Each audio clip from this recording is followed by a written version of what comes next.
तर मी डोळ्याचा डॉक्टर आहे, पण डोळ्याच्या विषयात नापास झालेला मनुष्य आहे. म्हणून नापास झालं म्हणून माणूस मोठा होत नाही हे नक्की समजू नका. नापास जरी झालं तरी यश नक्कीच मिळतं.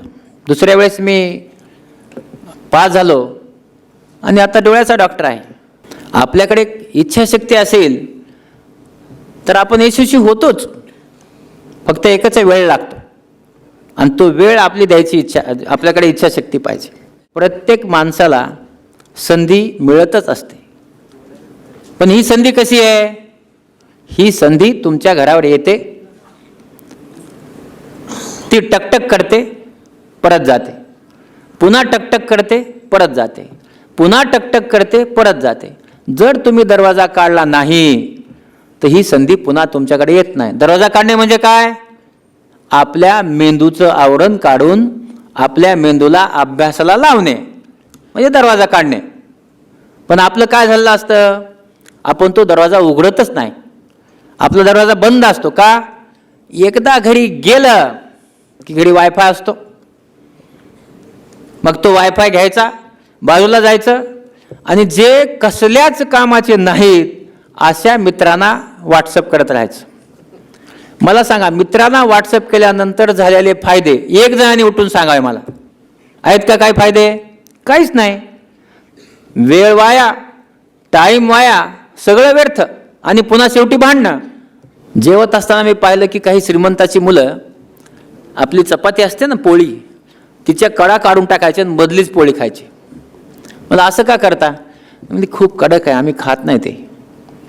मी मला एक मेस करतो, तुम्ही जेवा माझ्याकडे आणि मी मोफत जेवेन. ते माझे ठीक आहे. 7 मुलं मला जॉईन झाले आणि मग मी मेस सुरू केली. ती मेस मी first year, second year, third year, fourth इयरपर्यंत मेस चालवत होतो. सकाळी स्वयंपाक करायचो, दुपारचा पण, आणि संध्याकाळी स्वयंपाक करायचो आणि 7 मुलांना जीव घालायचो. पुस्तक मात्र MBBSचं एकही पुस्तक मी कधी विकत घेऊ शकलो नाही. लायब्ररीमध्ये जाऊन बसायचो, नोट्स वहीवर काढायचं आणि तीच पुस्तक परत द्यायचं. एकच पुस्तक मला मिळायचं घरी वाचायला, ते घेऊन जायचं. असं 4th इयरपर्यंत केलं. आणि जेव्हा 4th इयरला आता अपियर होणार तेव्हा मला सांगितलं की माझ्या भागात आमदार होते रघुनाथराव मुंडे म्हणून. ते तुम्हाला भेटायला आले. म्हणलं का भेटायला आले? त्यांच्याबरोबर किशनराव देशमुख म्हणून दुसरे आमदार होते, अहमदपूरचे आमदार होते. दोघंही आले मला भेटायला. माझ्याकडे माझ्या ह्याच्यात गादी नव्हती. मी सतरंजीवर झोपत होतो. मला गादी घेता आली नाही कारण तितके पैसे माझ्याकडे नव्हते. मग ते आले, त्यांना काटोर बसवलं. तर म्हणलं कसं काय आलाय? मला काय नाही, असंच आलो वगैरे. मग पुन्हा येऊन सांगितलं पाहुणे होऊन आलो. म्हणलं कुणाकडे? मी तुमच्याकडे. मग मुलगी कुणाची आहे? ते म्हणे आमदारांची मुलगी आहे. म्हणलं गडबड झाली तुमची. म्हणलं माझ्याकडे काही नाही आहे, शेती नाही आहे, मी गरीब आहे, झोपडीत राहतो आणि तुम्ही कसं देणार म्हणलं मुलगी? तुम्ही आमदार आहात, कंडक्टरनी मला मुलगी दिली नाही, तुम्ही तर आमदार कसं देणार? ते मला नाही, आम्हाला द्यायची आहे. चांगली होती ते. म्हणलं ठीक आहे, तुम्हाला द्यायची आहे तर तुम्ही माझ्या घरी जा. घरी तुम्हाला पटलं किंवा द्यायची आहे तर तुम्ही द्या, एकुलती एक मुलगी. पण काही माणसं खूप चांगली असतात, जसं आता आमदार साहेब आहेत, कपिल पाटील साहेब आहेत, त्यांना समाजाचं ज्ञान असतं आणि त्या आमदारांनी मला ती मुलगी दिली. लग्न पण झालं, 3rd इयर 3rd टर्म परीक्षा. पण ते माझ्याबरोबर राहिले नाहीत. म्हणजे आपल्याला निश्चित लक्षात ठेवा की काही म्हणलं, विज्ञान जरी म्हणलं तर नशीब असतं. माझ्या डोळ्याच्या पेपरच्या दिवशी ते मुंबईत वारले. म्हणजे त्यांचा तसा मर्डर झाला मुंबईमध्ये आमदार असताना आणि ते वारले. आणि डोळ्याचा पेपर मला देता आला नाही, मी नापास झालो. आता मी डोळ्याचा डॉक्टर आहे, पण डोळ्याच्या विषयात नापास झालेला मनुष्य आहे. म्हणून नापास झालं म्हणून माणूस मोठा होत नाही हे नक्की समजू नका. नापास जरी झालं तरी यश नक्कीच मिळतं. दुसऱ्या वेळेस मी पास झालो आणि आता डोळ्याचा डॉक्टर आहे. पण डोळ्याचा डॉक्टर आहे, आता सांगितले एवढे ऑपरेशन झाले. अशी होत नसतात ऑपरेशन, त्यासाठी खूप मेहनत लागते. आपल्याकडे इच्छाशक्ती असेल तर आपण यशस्वी होतोच, फक्त एकच वेळ लागतो. आणि तो वेळ आपली द्यायची इच्छा, आपल्याकडे इच्छाशक्ती पाहिजे. मी अंबेजोगाईला रुजू झालो होतो तेव्हा माझ्याकडे पेशंट यायचेच नाही डोळ्याचे. आमदारांचा जवळ असल्यामुळं लोक मला मुंडे म्हणायचे आणि दुसरेच पेशंट यायचे. मग मी कॅम्प सुरू केले आणि घाटनांदूरच्या कॅम्पला गेलो. ज्या प्रसंगाने मला तात्याराव लहाने केलं तो हा प्रसंग आहे. तिथे बिराजदार नावाचे डॉक्टर होते. त्यांच्याकडे 10च पेशंट आले. म्हणलं बाकीचे पेशंट? त्यांनी सांगितले की नंदागोळ नावाचं गाव आहे, त्या गावातल्या एका पेशंटचं ऑपरेशन झालं होतं, तो पेशंट मेला आणि म्हणून या भागातले लोक डोळ्याचं ऑपरेशन करूनच घेत नाहीत. त्याचा मी अभ्यास केला तर त्यांच्या डोळ्यामध्ये काचबिंदू झाला होता. आपल्याकडे गावाकडे असतं ते मारुतीचं मंदिर, त्याच्यात ते बसले. डोकं दुखतंय म्हणून त्याने त्या मंदिरावर डोकं आपटलं. मेंदूमध्ये रक्तस्राव झाला आणि वाढले, पण गेलं ते डोळ्यावर. मग म्हणालो चला आपण त्या गावात जाऊ. आम्ही त्या गावामध्ये गेलो, सरपंचाला भेटलो. म्हणलं असं असं मी डोळ्याचा डॉक्टर आहे, आपल्या गावामध्ये लोकांना अंधत्व आलंय समजलं. इतकं म्हटल्यानंतर त्यांनी दगड घालायला सुरू केले आणि 10 किलोमीटर आम्ही पळून आलो. पण मी सोडलं नाही. मी ठरवलं की नाही, आपण केलं पाहिजे. त्या गावात एक चंद्रभागा नावाची माझ्या गावची मुलगी दिलेली आहे. तिथे गेलो, तिला भेटलो. तिचे सासरेच आंधळे होते. तर त्यांना म्हणालो, काय मामा कसे आहात तुम्ही? काय नाही म्हणले, जीवन खराब आहे, कुत्रे जेवतात माझ्याबरोबर, आंधळा झालो आहे. मला चला ऑपरेशन करू. ते म्हणले घेऊन जा, पण ते मरतंय म्हणे, मेल्यास मला ह्या गावात आणून सोडा. म्हणजे मी ते आपण म्हणतो ना आपल्या पुराणात यम डॉक्टर होतो, पण यम म्हणून आलो त्यांना घेऊन जायला. त्यांना घेऊन गेलो, त्यांचं ऑपरेशन केलं, त्यांना घरी आणून सोडलं, दिसायला लागलं. दुसऱ्या दिवशी त्या भागामध्ये जे लोक अंध होते असे 30 लोक एकदाच ॲडमिट झाले. त्यांचे ऑपरेशन्स केले मी, त्यांना दिसायला लागलं.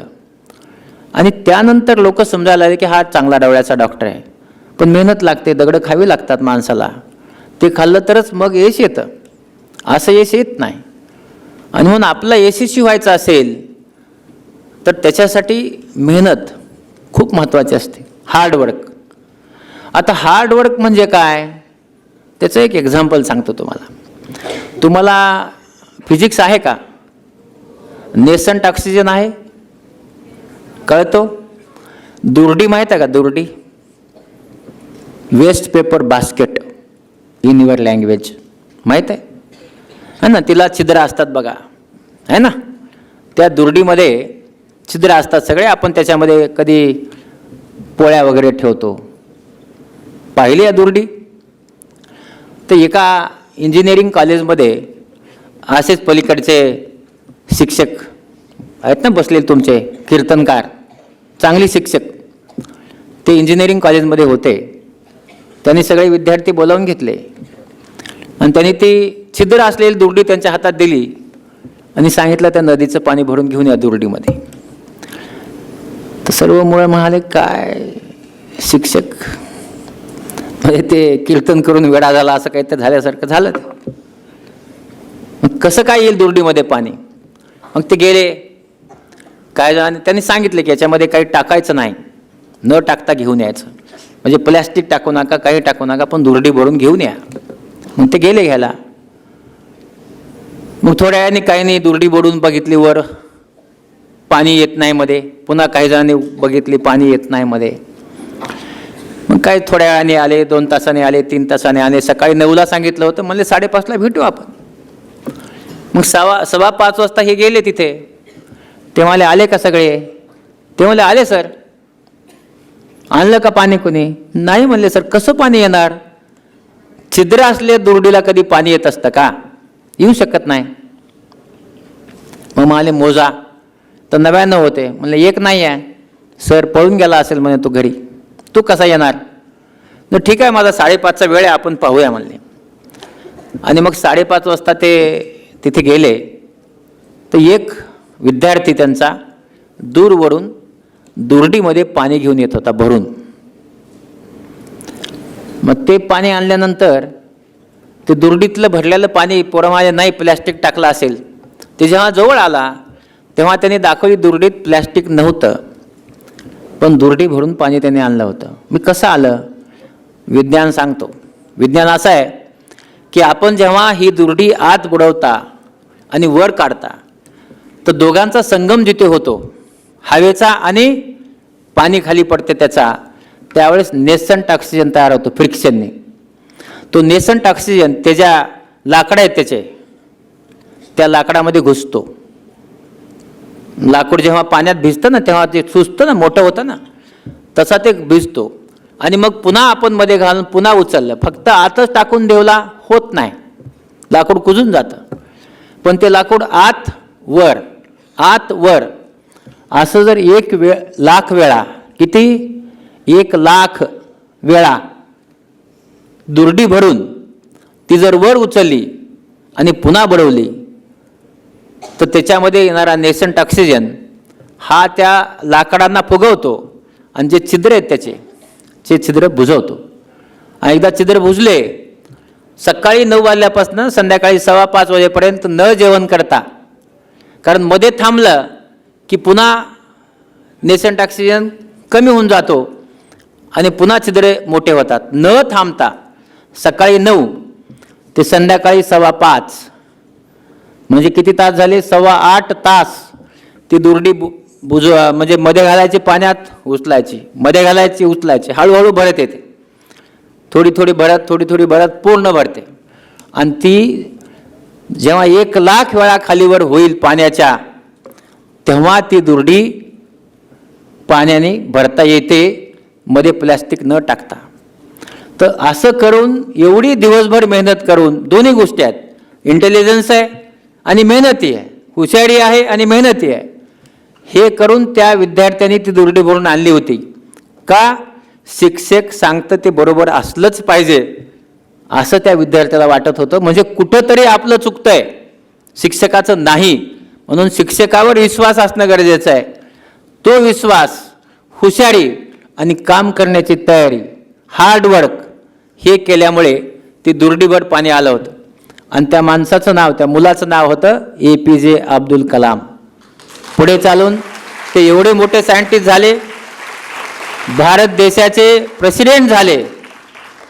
आणि आपण नेहमी म्हणतो ना, बाळाचे पाय पाळण्यात दिसतात, म्हणून बाळाचे पाय हे नक्कीच पाळण्यात दिसतात, त्याची हुशारी पाळण्यात दिसतच असते. आणि म्हणून त्यांनी जे केलं त्याला म्हणायचं हार्डवर्क. तर आपल्याकडे काय महत्त्वाचं आहे? एक महत्त्वाचं आहे ते म्हणजे आपल्याकडे नियमितपणा असला पाहिजे. आपला जर नियमितपणा असेल तर यश नक्की येतं. पुढे अभ्यासाची पद्धत आपल्याला माहीत पाहिजे, अभ्यास कसा करायचा ह्याची पद्धत आपल्याला माहीत पाहिजे. आणि तिसरी गोष्ट, आपला हार्डवर्क करण्याची सवय पाहिजे. अभ्यास हाही हार्डवर्क आहेच. आणि नेहमी लक्षात ठेवा की आपण बघतो 40% 100% मार्क मिळतात. असं का होतं? तर सर्वच मुलं आहेत ना, मग इतका फरक का? आपल्या मेंदूमध्ये, कुणाच्याही मेंदूमध्ये एक्सेप्ट काही लोकांचा मेंदू हा IQ कमी असतो, पण तो आपला कळतो. पण ज्यांचा IQ कमी नसतो अशी 97% मुलं आहेत, मुलं मुली, म्हणजे फक्त 3% लोकांचा IQ कमी असतो. मग आता एवढं असल्यानंतर एकाला 40% आणि एकाला 100% का होतं? कारण आपण आपले जे घटक आहेत, काय सातत्य आपलं नसतं, नियमितपणा नसतो, अभ्यासाची पद्धत नसते, हार्डवर्क नसतं. म्हणजे आलं पुस्तक टाकलं खेळायला गेलं, विल पॉवर नसते. आणि बाबांनो एक गोष्ट लक्षात ठेवा, ज्या सवयी लहानपणी लागतात त्याच सवयी पुढे राहत असतात. आणि म्हणून आपण त्याच सवयी जर पुढे ठेवल्या तर यश निश्चित येतं. पण या सवयी कुठल्या आहेत? अभ्यासाच्या सवयी आहेत, लहान लहान सवयी आहेत, मोठ्या नाही. या आपण केल्या तर आपलं यश नक्की येतं, पण आपण तसं करत नाही आणि म्हणून आपण यशस्वी होत नाही. हे बघा, आत्ता जसं सांगितलं किंवा मी डॉक्टर झालो, पण तुम्हाला निश्चित सांगतो 1ली ते 10वी अभ्यास करत असताना नेहमी एकच विचार केला आहे की आपला आता प्रकाश संपणार आहे, सूर्यप्रकाश थोड्या वेळाने नाही आहे, तितकाच वेळ मला मिळतो, अभ्यास करायचा आहे, तो माझा झाला पाहिजे.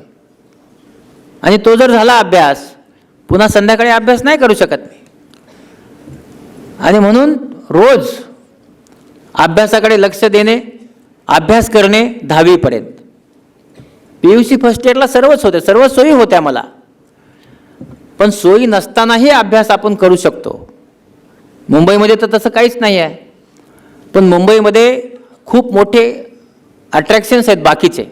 सिनेमा आहे, बाकी जवळचे मित्र आहे, फिरायला आहे. या सर्व गोष्टी निश्चित करा. पण कधी?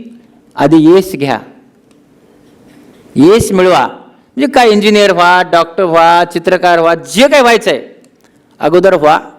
आणि त्यानंतर पुढे काय हे बघा. पुढे जाऊन तुम्हाला सिनेमा बघायला कुणी अडवणार नाही, भटकायला कुणी अडवणार नाही, फिरायला अडवणार नाही. पण पुन्हा त्यावेळेस तुम्हाला 8वीत बसता येणार नाही. बसता येईल का? नाही बसता येत. तेव्हा 9वीत बसता येणार नाही, 10वीत बसता येणार नाही. आणि म्हणून विद्यार्थी हा आत्ताच असतो. आणि म्हणून एवढी मोठी संधी आहे. हे बघा, प्रत्येक माणसाला संधी मिळतच असते. पण ही संधी कशी आहे? ही संधी तुमच्या घरावर येते, ती टकटक करते, परत जाते, पुन्हा टकटक करते, परत जाते, पुन्हा टकटक करते, परत जाते. जर तुम्ही दरवाजा काढला नाही तर ही संधी पुन्हा तुमच्याकडे येत नाही. दरवाजा काढणे म्हणजे काय? आपल्या मेंदूचं आवरण काढून आपल्या मेंदूला अभ्यासाला लावणे म्हणजे दरवाजा काढणे. पण आपलं काय झालं असतं? आपण तो दरवाजा उघडतच नाही. आपला दरवाजा बंद असतो का? एकदा घरी गेलं की घरी वायफाय असतो. मग तो वायफाय घ्यायचा, बाजूला जायचं आणि जे कसल्याच कामाचे नाहीत अशा मित्रांना व्हॉट्सअप करत राहायचं. मला सांगा, मित्रांना व्हॉट्सअप केल्यानंतर झालेले फायदे एक जणांनी उठून सांगावे मला. आहेत का काही फायदे? काहीच नाही. वेळ वाया, टाईम वाया, सगळं व्यर्थ आणि पुन्हा शेवटी भांडणं. आणि म्हणून आपल्याकडे आज हा जो मोबाईल नावाचा माणूस आहे यांनी आपल्याला खूप मोठ्या अडचणीत आणलं आहे. आणि यामुळे अभ्यास होत नाही, डोळे कोरडे पडतात, डोकं दुखायला लागतं. पण आपण तो मोबाईल वापरतोच. मला असं वाटतं की ही खूप चुकीची गोष्ट सध्या होत आहे. आणि म्हणून आपण मोबाईल निश्चित वापरा, पण आपला अभ्यास झाला त्यानंतर वापरा. अभ्यास होईपर्यंत मोबाईलच्या मागे लागू नका. अभ्यास करणं खूप महत्त्वाचं आहे. ते केल्याने आपलं यश येणार आहे. कारण 8वीमध्ये आहात, 9वीत जाल, 9वीतलं 10वीत जाल, 10वीला बोर्ड आहे. बोर्डामध्ये पर्सेंटेज तुम्हाला कमी मिळालं आणि विल पॉवर चांगली असेल तर विशेष काही फरक पडत नाही. आजच एका मनोज शर्मा नावाच्या IPS अधिकाऱ्याचं छापून आलं पेपरला. काय छापलंय? तो 10वीमध्ये 35% मार्कांनी पास झाला. PUC फर्स्ट इयरमध्ये नापास झाला. नापास झाल्यानंतर त्यांनी काय ठरवावं? नाही, मला आता IPS व्हायचं आहे. मला सांगा, 10वीमध्ये कमी मार्कांनी पास होणारा, PUC फर्स्ट इयरला नापास होणारा मुलगा होऊ शकतो का IPS? होऊ शकत नाही. पण त्याने असं विल पॉवर ठरवली की नाही मला व्हायचं आहे. का व्हायचं आहे? कारण वर्गात सर्वजण त्याला काय नापास झाला म्हणजे सगळे चिडवायला लागले वर्गामध्ये. मग त्यांनी ठरवलं नाही, मी आता अभ्यास करणार. त्या माणसाने पुढच्या 2 वर्षामध्ये म्हणजे PUC फर्स्ट इयर झाल्यानंतर 2-3 वर्षात BA केलं, जाऊन दिल्लीला राहिले, UPSCची एक्झाम दिली, IPS झाले. आता नाशिकचे कमिशनर आहेत आपले. काय झालं होतं? 10वीत मार्क नाहीत, PUC फर्स्ट इयर नापास. आता काय आहेत? IPS officer, commissioner. का झाले? एकच गोष्ट, दुसरी काही गोष्ट नाही, विल पॉवर. त्यांचं नाव मनोज शर्मा आहे, कधी भेटलं तर भेटा. Will power. म्हणून आपल्याकडे जर इच्छाशक्ती असेल तर आपण काहीही करू शकतो. आपला मेंदू 40% वाल्याचा मेंदू आणि 100% वाल्याचा मेंदू सारखाच असतो, फक्त तो वापरला गेला नाही वापरल्यामुळे. कारण आपण कसं आहे, आपण खूप काळजीपूर्वक या गोष्टी करत नाही. आणि मग जेव्हा आपलं एखादं BA होतं, ग्रॅज्युएट होतो, त्यावेळेस म्हणतो आता नोकरी नाही, काय करतो मग? कारण नोकरी नाहीच आहे. आज सरकारी नोकऱ्या नाही आहेत, कमी झाल्या आहेत, लोकसंख्या भरमसाठ वाढली आहे. तर मग काय केलं पाहिजे? असं शिक्षण घ्या की ज्यामुळे दुसऱ्यावर अवलंबून राहावं लागणार नाही. म्हणजे तसं कुठलंही टेक्निकल शिक्षण घ्या की ज्यामुळे तुम्हाला नोकरी मागायची गरज नाही. आणि समजा ते नको असेल, अधिकारी व्हायचं आहे, तर इच्छाशक्तीने अभ्यास करा. कारण MPSC मध्ये डेप्युटी कलेक्टर होता येतं, तिकडे जाऊन तुम्हाला IAS IPS होता येतं, निश्चित होता येतं. पण कधी होता येतं? इतरापेक्षा जास्त अभ्यास केला जातो. कॉम्पिटिशन आहे ना, कॉम्पिटिशन आहे. आणि या कॉम्पिटिशनमध्ये चांगले मार्क्स पडले हे हमखास आहे. पण आपल्याकडे तसं होतं का? कॉम्पिटिशन आपण करतो का? करत नाही. आता तुमच्यामध्ये बरेचसे आई वडील पॅरेंट आले आहेत, तर त्यांना मला सांगायचं आहे की माझे आता वडील माझे आता परवाच वाढले, आई ही माझ्या पहिल्या दिवसापासून शिक्षणात मला मदत करायची. आई शिकलेली नाही आहे, वडील पण शिकलेले नाही आहेत, घरात मी पहिला शिकलो. आणि तिला नेहमी असं वाटायचं माझ्या आईला की हा शिकला पाहिजे. पण माझ्या आई आणि वडिलांनी मी काय व्हावं हे मला कधीच नाही सांगितलं. कारण त्यांना कळतच नव्हतं काय झालं पाहिजे ते. आणि म्हणून त्यामुळे कसं झालं की मला असं वाटलं की नाही, माझ्या आईवडिलांसाठी मी शिकलं पाहिजे. माझ्या 2 बहिणी, 1 भाऊ शिकलेला नाही आहे. पण माझा 1 भाऊ शिकला, त्याचं भाषण तुम्ही ऐकलं असेल, विठ्ठल. तो चांगलं भाषण करतो. तो माझी सुधारित आवृत्ती आहे, लहान आहे माझ्यापेक्षा. तर त्याला मी इथे आल्यास सांगितलं MCS प्लॅस्टिक कर. नाराज झाला माझ्यावर. आता तो लातूरमध्ये आहे. MCS प्लॅस्टिक केल्यानंतर तिथं तो मोठा दवाखाना चालवतो. पण त्याला मी पहिलीत घातलंच नाही, दुसरीत घातलं. कारण मोठा झाला होता तेव्हा मी MBBSला लागल्यास 2 बहिणी, 1 भाऊ मी शिकवला. बाकीच्यांना शिकवता आलं नाही, शक्य नव्हतं त्यावेळेस. पण शिक्षण एक अशी गोष्ट आहे की जे तुम्हाला मोठं करतं.